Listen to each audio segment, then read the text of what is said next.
On Sunday, April 26, 2026, 28-year-old Mena went to the Frun Main Motor Park in Delta State to pick up a waybill package. Mena was not picking up the package for himself. He was running an errand for a friend, a simple favor that should have taken just a few minutes. He had no idea that this act of kindness would cost him his life in the most brutal way imaginable.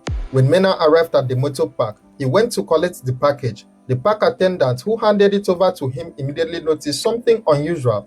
The package was small in appearance, but it was very heavy, much heavier than its size suggested. This struck the attendant as suspicious. He became curious and asked Mena what was inside the package. Mena told him honestly that he had no idea what was in the package. He explained that someone had simply sent him to help pick it up. He was just doing a favor for a friend. Mena could not open the package because it did not belong to him, and it would make no sense to open another person's sealed package without permission. However, the park attendants were not satisfied with this explanation. Their suspicion grew stronger. They insisted that the package must be opened. When Mena continued to explain, they forcefully opened it themselves, and what they found inside shocked everyone present. Wrapped carefully inside the package was a pistol and 4 rounds of ammunition. The discovery drew attention through the motor park.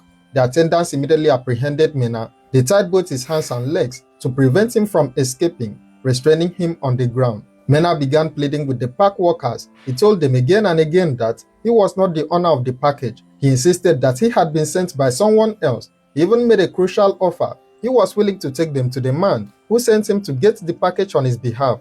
The person who sent him on this errand lived in Sapele, and Mena was ready to lead them there. He wanted to cooperate. He wanted to help them catch the real criminal. The park workers called the police. Operatives attached to the Frun area command received the report and were immediately deployed to the scene to take the suspect into custody. When the police team arrived at the motor park, they went through the package and saw the gun and ammunition for themselves. The patrol team leader, identified as Assistant Superintendent of Police Usman Nuhu, also popularly known as Ugbegbe, examined the evidence. Then, without warning, he cocked his rifle and prepared to fire. Mena, still tied and restrained on the ground, continued pleading and begging. He tried desperately to convince the police officers to take him to Sapele. He repeated that he was willing to lead them to the man who sent him to the park to pick up the package. He wanted to help them solve the case. He wanted to show them who the real criminal was. But all his pleas fell on deaf ears. ASP Usman Nuhu, right there in front of all the witnesses at the motor park, shot Mena in the shoulder.